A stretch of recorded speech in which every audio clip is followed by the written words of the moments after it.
Hello, bonjour, and welcome. My name is Alexander Lavoie, and I'm a trade advisor at World Trade Center, Winnipeg. I'd like to begin by respectfully acknowledging that this webinar is coming to you from Treaty 1 territory, traditional territory of the Anishinaabe, Cree, Oji-Cree, Dakota, and Dene peoples, and on the national homeland of the Red River Métis. Thank you for joining the Optimizing Your Supply Chain webinar, which will be presented by Reid. A bit of housekeeping information first. Please send all webinar questions directly through the chat box at the top of your screen, and Rick will try to answer as many as he can throughout the webinar and during a Q&A session towards the end of the webinar. For all logistical questions, please send them directly to the chat box, and we will answer your questions as soon as possible. You will also receive the PDF copy of the presentation and a recording of the presentation within the next week. Now it is time to start our webinar. I'd like to introduce you to Reid. Rick has held the position of Executive Director of Supply Chain Canada Manitoba Institute for 10 years and specializes in helping organizations develop strategies to optimize their supply chains. He has over 20 years of experience in supply chain management in different sectors, including public health, manufacturing, retail, and mining. Rick also brings his supply chain management experience to the role as an instructor to students in Manitoba universities and institutions. Rick specializes in helping organizations optimize their supply chains by developing strategies to maximize efficiency, reliability, and profitability.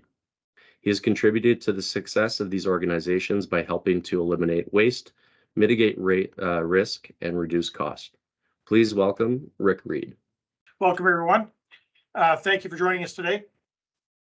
As we get going, I really want to focus on what supply chain management is and how by optimizing it, you can improve performance of your company.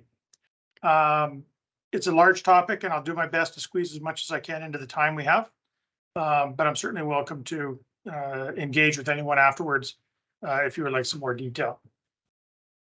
One thing, when we talk about optimizing, everybody has a supply chain. There's a supply chain, everything we do. It's how organizations deliver their goods and services to their customers. And we talk about optimization of that. What does that mean?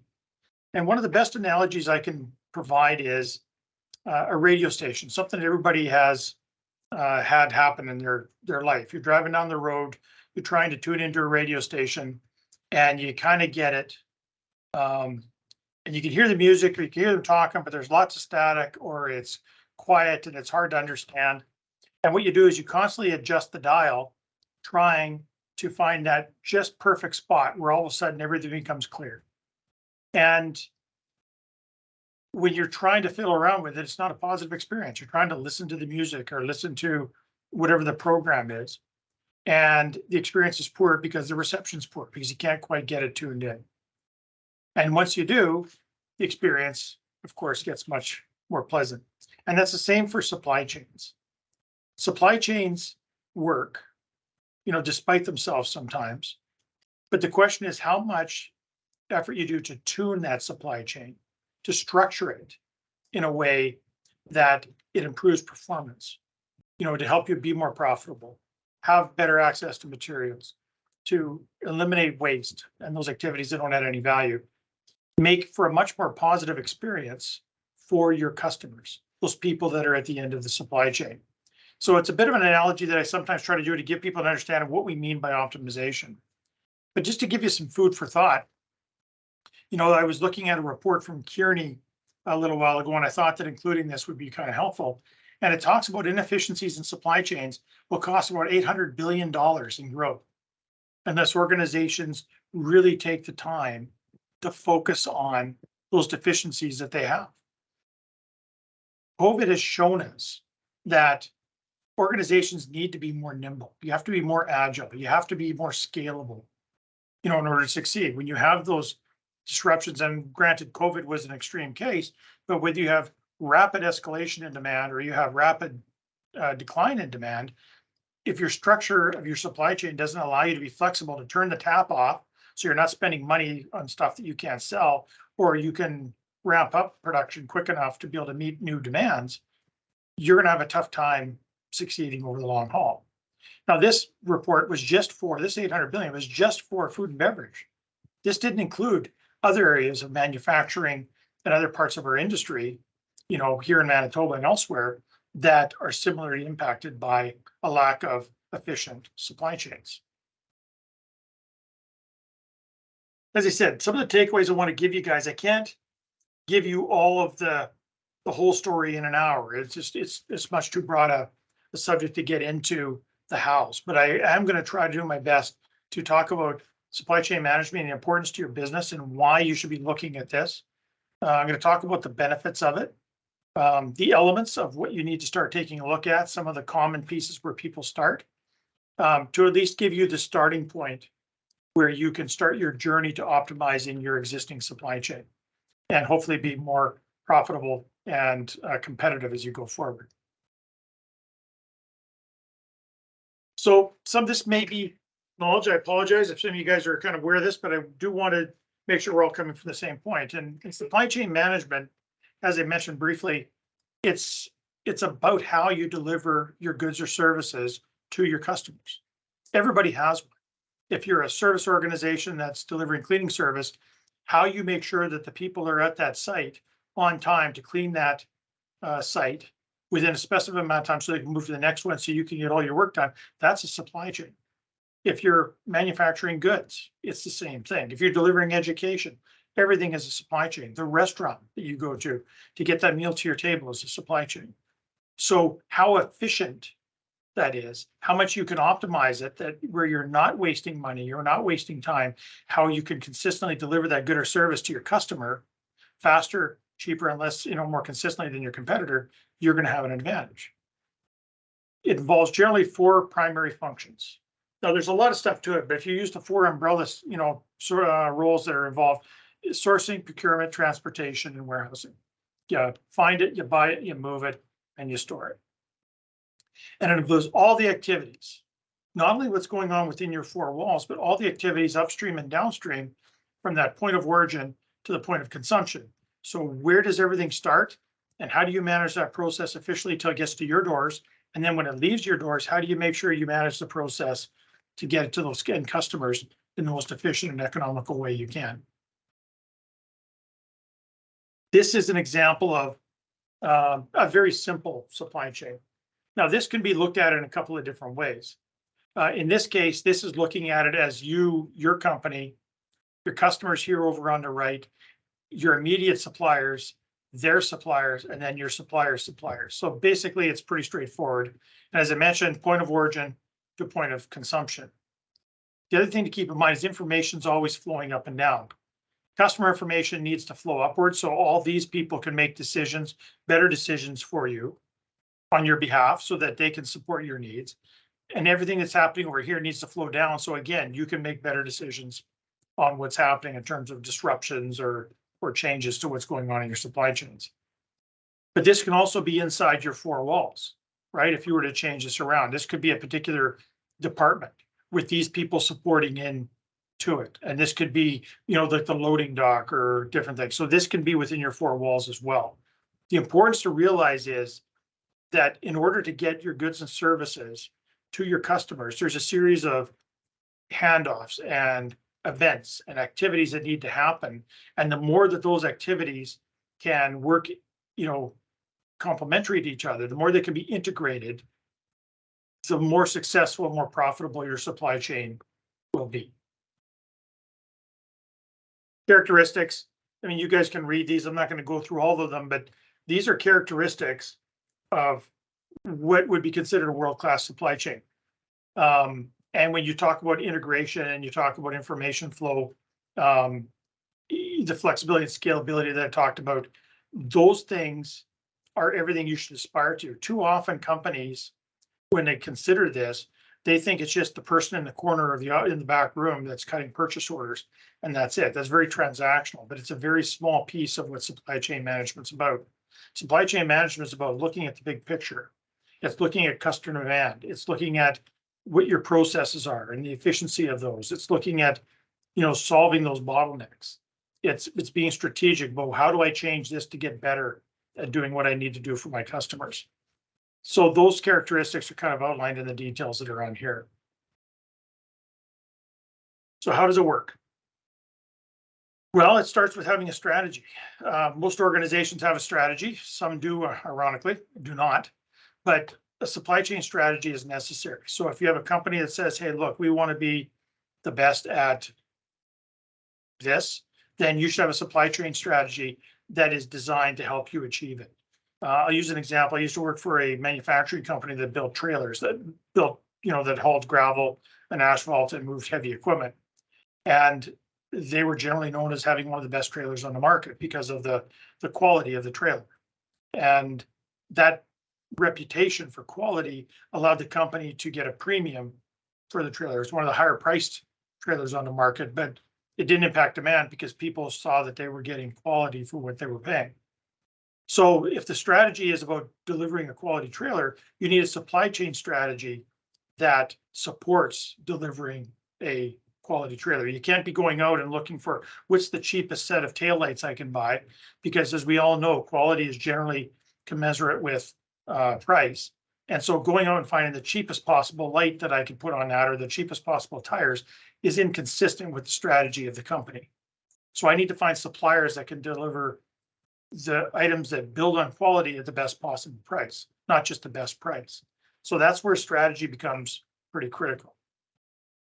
It's a constant state of continuous improvement, because just as soon as you fix one problem, you need to go work on the next one. And this is part of that optimization, is that analysis of the whole process, finding where the weak link is, improving it, analyzing again, finding where the weak link is now, because every time you fix one, something else becomes the weak link, and you want to continually move from one to the other. And that's a key part of your optimization process.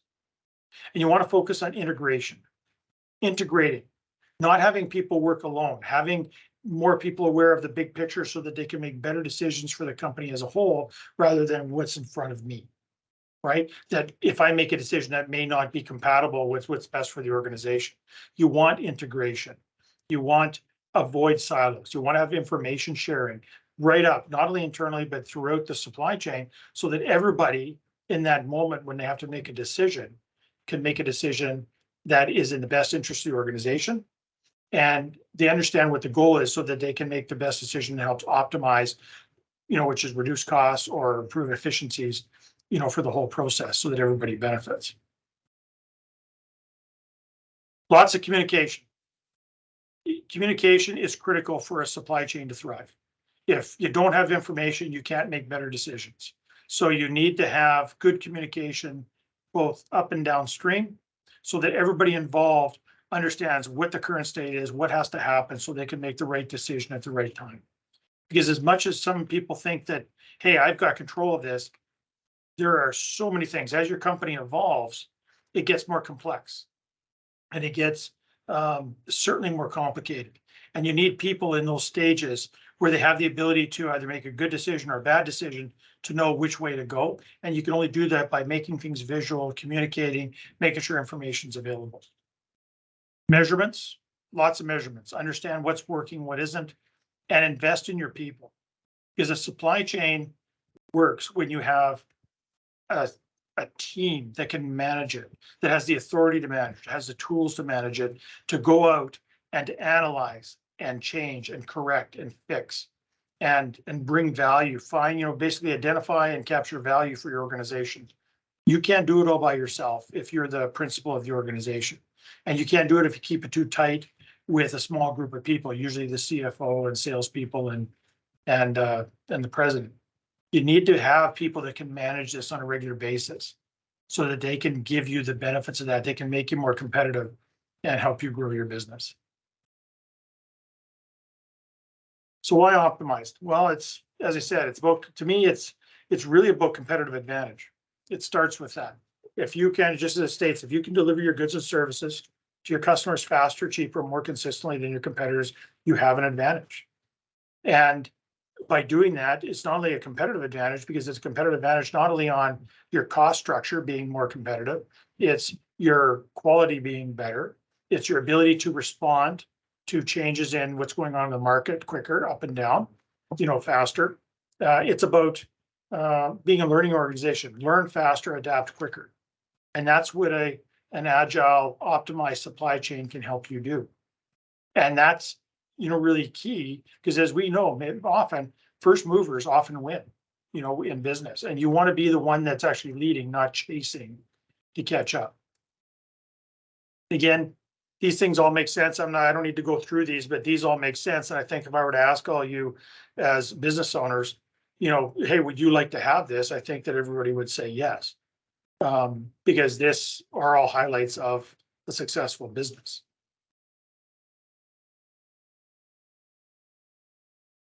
So what are the elements? Like I've talked about it, kind of giving you an overview of that. And so what are we talking about when we say, hey, what are we going to start to optimize? Well, there's really three elements that you start with. And one is your structure. What is your structure? And what does your network look like? How does the product flow within your organization? How does it flow between your organizations? And here's an example of structure. I'll use an example. I was with a company that built noise control systems for power generating stations that GE or Pratt & Whitney built. Not many people may realize that Pratt & Whitney and GE build power generating stations around the world, southern states, South America, Eastern Europe, and they use their turbines, their jet engines, to generate the electricity. And as we all know, jet engines, turbines are very, very loud. So the company here would build the boxes that would go around those turbines to reduce the noise.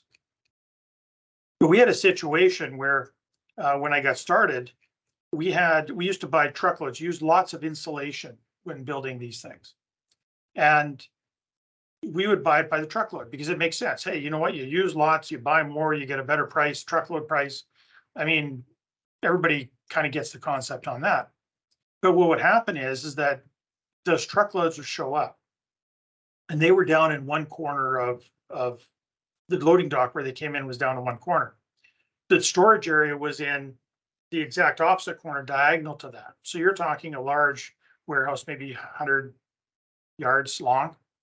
And so what would happen is that truck would have to be unloaded and people would take those forklifts and they would have to drive all through the cells of people making parts and welding and this and that and try not. So they have to drive through to get to the other corner.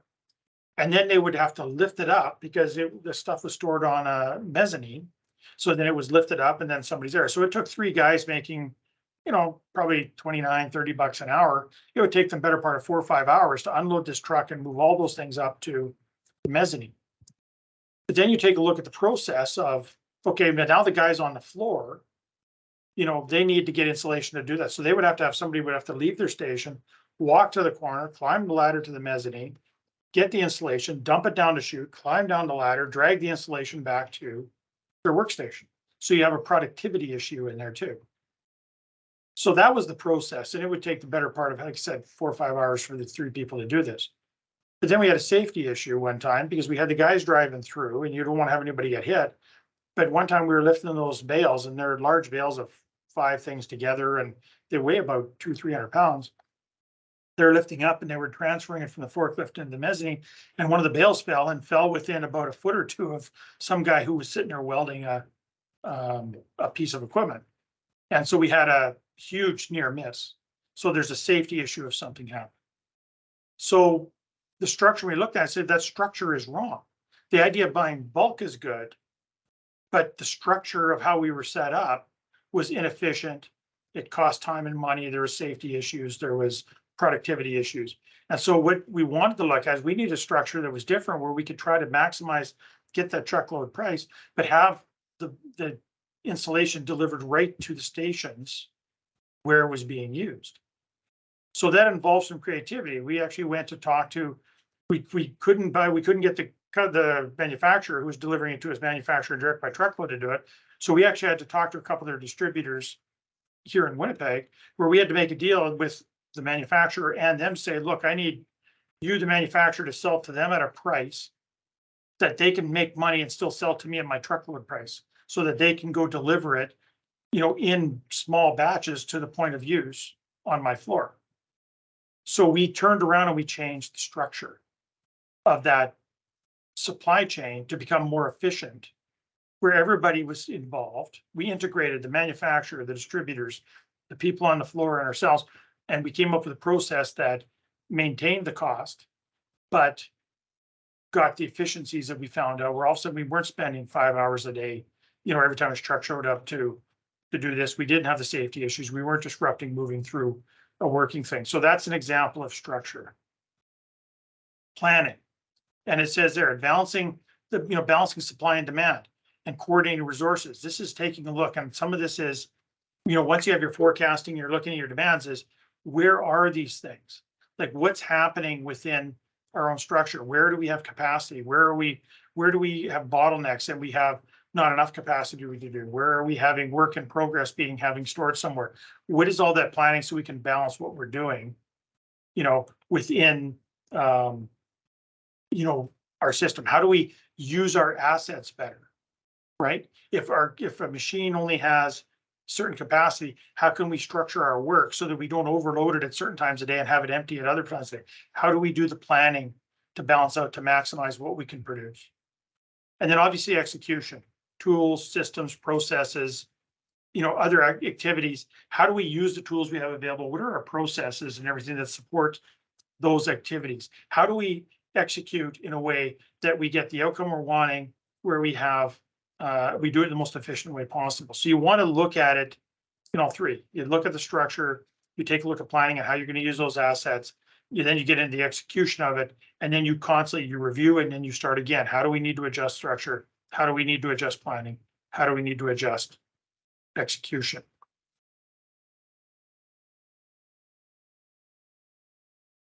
Some of the most common areas, or what I would call low-hanging fruit that people took a look at, involves analyzing costs, like the cost optimization. How do we make sure that our spending is under control and is getting the biggest bang for the buck?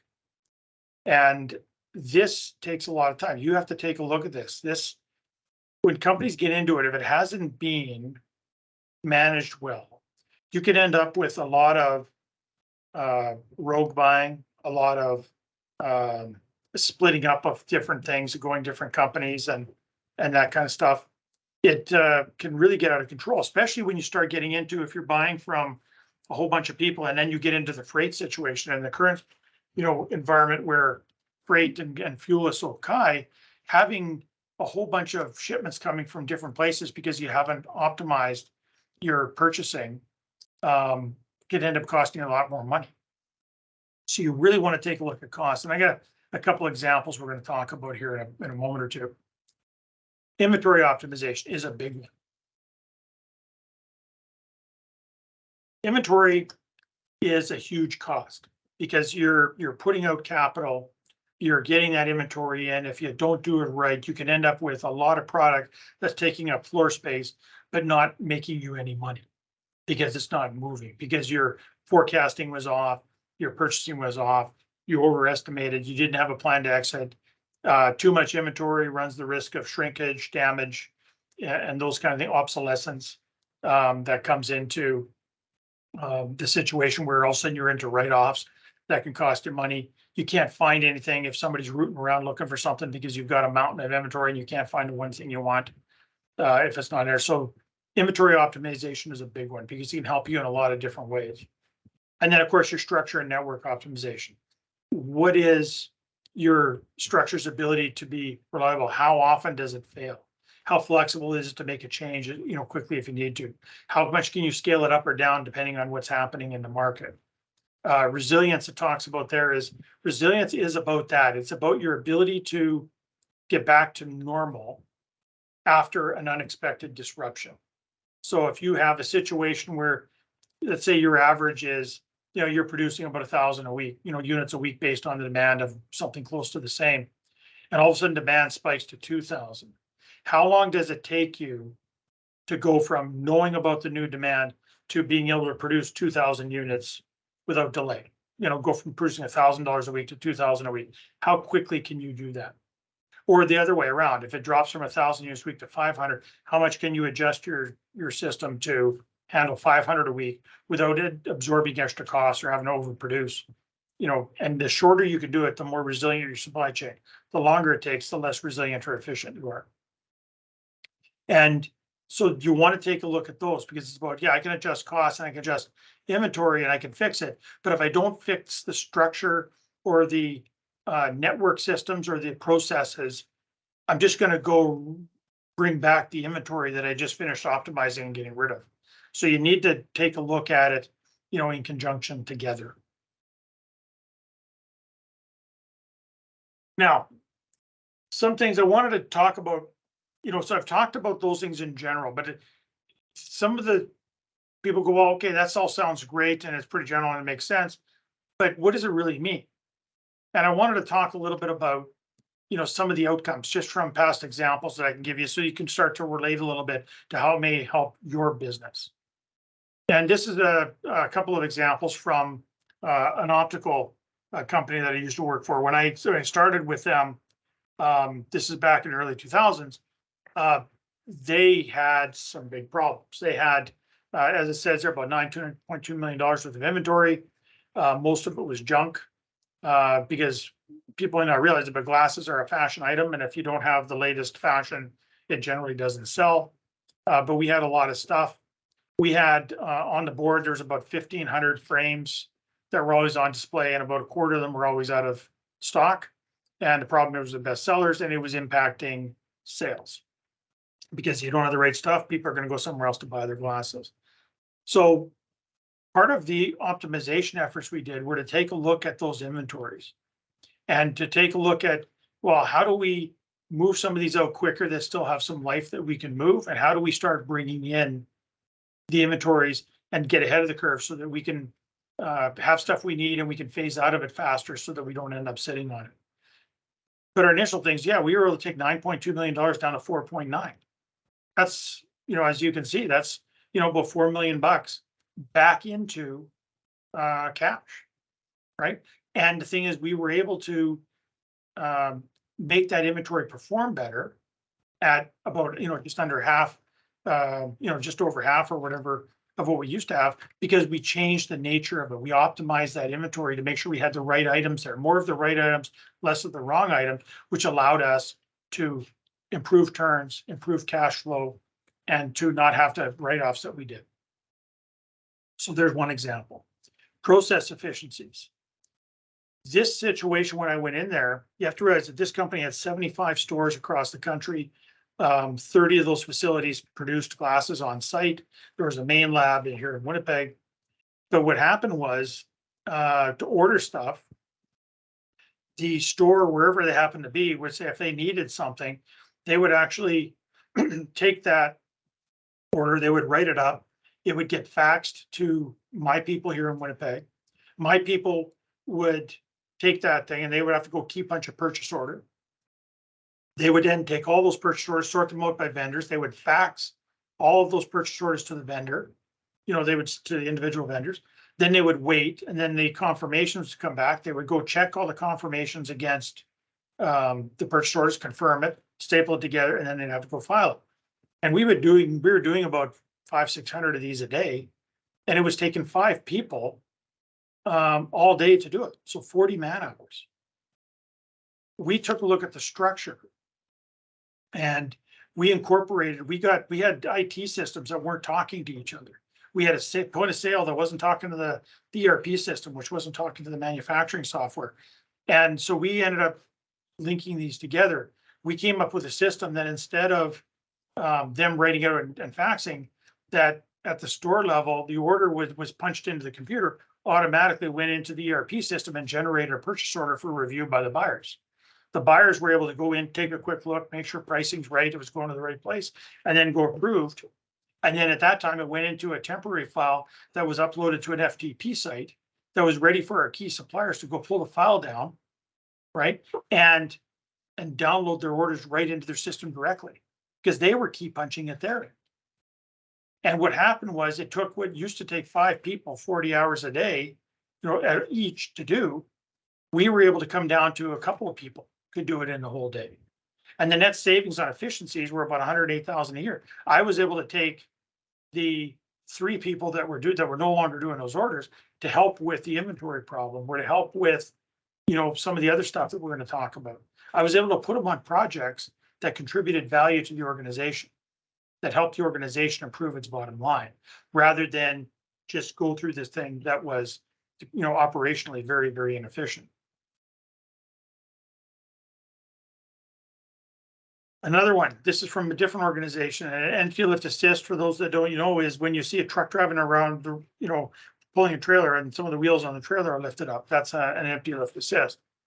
But we had a situation where we had a challenge where we were negotiating, and we ended up developing one with conjunction with the supplier, a new one that reduced the cost of them by about $1,900. And based on what we were producing, using about 10 to 15 a week, that was roughly, just under $1 million in savings, just by taking a look at, here's the demand, we need to get better at this because we weren't competitive with our other competitors, and to go back, and we couldn't get a better price out of our suppliers. So we went to manufacturers, the components, and partnered with them to develop a new empty lift assist with partnership with them that reduced our costs.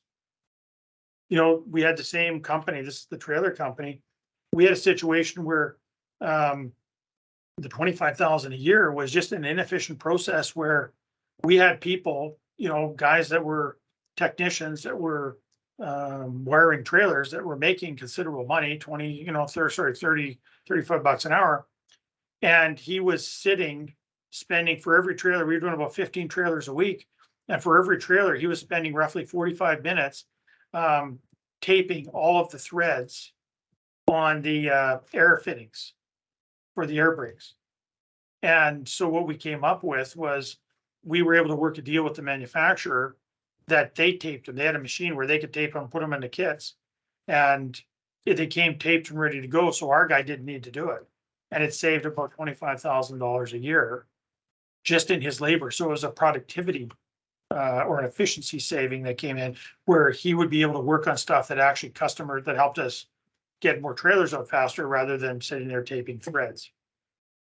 Same thing, and on that same process, is they used to spend a considerable amount of time running around, going and picking all of the parts, like all the fittings, the tubes, all the things that went into that from the warehouse. And then they would just be in a big tray and a box. And they would be, when they went to installation, they would be rooting around finding what they needed to go put on the trailer. We came up with a series of kits. We worked with the manufacturers, where we developed the kits that they came in the boxes based on the model of the trailer, where they could go grab the box, open the box, and the first thing that went on the trailer was right on top. And it was layered in the order of how they would install the part on the trailer, so that they would put the box on their cart. They go to where it is, open the box, there's the first part, put it on. Okay, go to the spot, the next spot to go, the next part's available. And we improved the efficiencies on that by about 35,000 a year. But again, it's about the structure, and it's about combining what you buy and the structure, and looking at the whole process of how do you minimize waste, how do you minimize the cost, how do you maximize quality, how do you maximize efficiency. And that's all part of that optimization process. Something else that comes in that I want to talk about optimization does, it brings in something called profit leverage effect. And profit leverage effect is kind of a funky sounding thing, but what it does is it's what describes the impact between the cost savings you find, either from direct cost savings or from those efficiencies that you're finding in productivity, and comparing it to the equivalent effort that's required to get the same benefit if you were to increase sales. So this is back from an optical example again. And so when I started there, and this talk about that inefficiency optimization, is that when you don't have people managing and looking for ways to manage your spend and find the best way to spend your dollars that get the most value for your company, what happens is you get just chaos. You have people, well, I like this one better, I like this better, I like this, and you end up having all these different things, buying from all these suppliers, and you're not leveraging your spend. because you're spreading it out too much. And sometimes that makes sense for some things, but not for critically strategic critical items that your company needs. So we had polarized lenses, and when I started that company, they were buying from probably 7 or 8 different companies. Now, polarized lenses obviously are sunglass lenses. And so what we went to do was we said, well, we're going to pick one. And so we went through a process. We involved our people and we involved customers, and we came up with, out of all the ones we were buying from, we came up with one company, and we were going to consolidate all of our spend with them. And we built our structure around, how do those come in and how do we store them and how do we make sure everybody has what they need to facilitate sales. But our savings in the first year were about $117,000 just on direct, $117,000. Now, at that time, and again, granted, this is early 2000s, so it's going to be a little different, but at that time, the average sale was roughly $326, $327 per sale on those glasses. After you took out all your fixed and variable costs, the company walked away with $82. And so that was a sale of glasses. You walked away with about $82. The company's view of success was they wanted 1 extra sale per store per quarter. So 1 extra sale, 75 stores per quarter, that's an extra 300 sales per year. So what I wanted to show you was what that relates to here, and relates to, this extra sales and supply chain. So as I said, 75 extra sales per quarter is 300 extra sales per year. 300 extra sales per year is at $82, which is our debt after everything, means that in our pocket, we walked away with $24,600. And that's after that process involved. When people go in, they got to go to the eye doctor. They come back from the eye doctor and they go into the store. And then you have to have that person go help them look through all those 1,500 frames to pick a frame they like. And then they have to get them fit. Then to talk about what lens, do you want plastic or glass or polarized or transitions or whatever it happens to be. And then they get that all picked, and then they have to get them sit down. They have to do the measurements and everything for the glasses, make sure everything's all done. And then it goes back to, the guys that are going to go produce the glasses. And then there's the whole process around, either if it's single vision, they have to cut the size, or if it's something else, they have to grind them. There's all that work that goes into it. Then it comes back to the store. They have to get the person in, and then they have to sit them down, and then they have to get them on. They have to fit them, and they have to make sure everything's right. And they go over all this stuff. So you think about all the work to get $24,600. That's quite a bit. But you look at it from a supply chain, by optimizing the purchase of those polarized lenses, just the polarized lenses, $117,000. If we say that's $82 for every sale, you divide it by 82, that's savings, that's supply chain. Just by optimizing that piece, just by consolidating and optimizing the process, was the equivalent of 1,426 sales. But you didn't have to do all that stuff I just described, right? Because you found that in your supply chain. By optimizing the supply chain, you found those savings, which were the equivalent of selling 1,426 more sets of glasses. 1,426 extra sales, right? Versus 300 sales, right? Actually, it looks like the PowerPoint's off on that. But basically, if I'm asking you as a business owner, I'll go to here.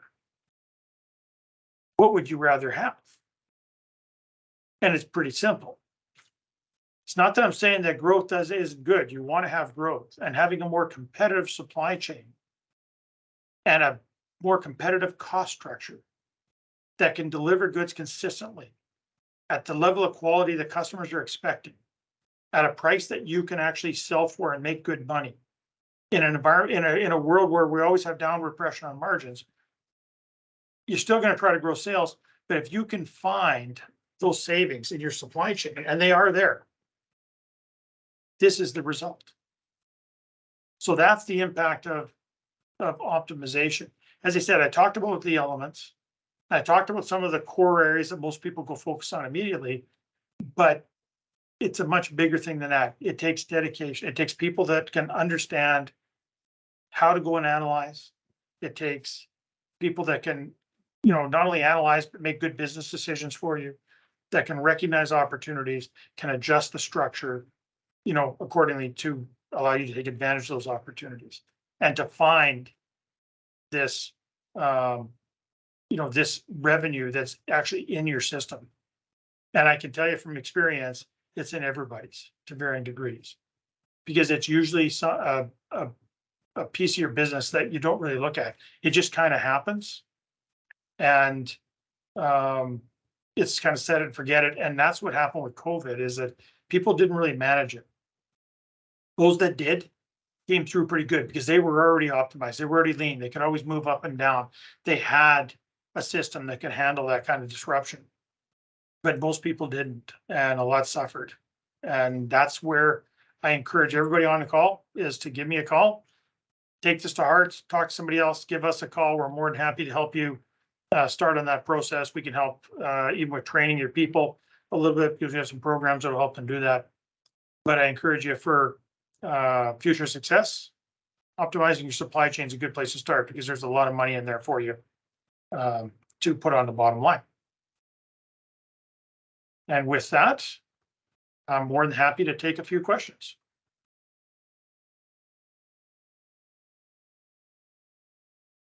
Thank you so much, Rick, for a very great webinar. On behalf of World Trade Center Winnipeg and all our listeners today, just wanted to say thank you for sharing your experience and expertise.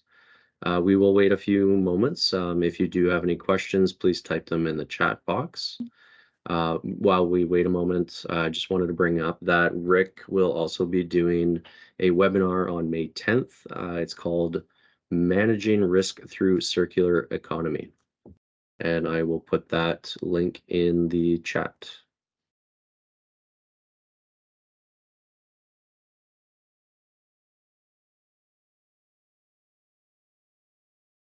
That wasn't that good, you guys.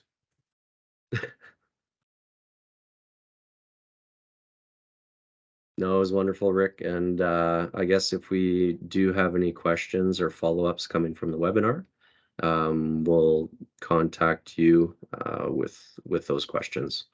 Thank you so much. And it is a lot. I'll just be finished. I'll just reemphasize, it's, if somebody wants to, it is a big topic, and as I said, I couldn't get all the gory details, but to have a more fuller conversation, yeah, my contact information is there. More than happy to have a one-on-one with anybody that's on the call to go from there, because it is a lot to try to get your head around. So I understand maybe why some of the questions aren't coming. So thank you. Yeah, and of course, there's so many questions revolving around specific industries as well. So that's true. Rick does have extensive experience in multiple industry sectors. So take advantage of that, and hope you all have a great day. Thank you.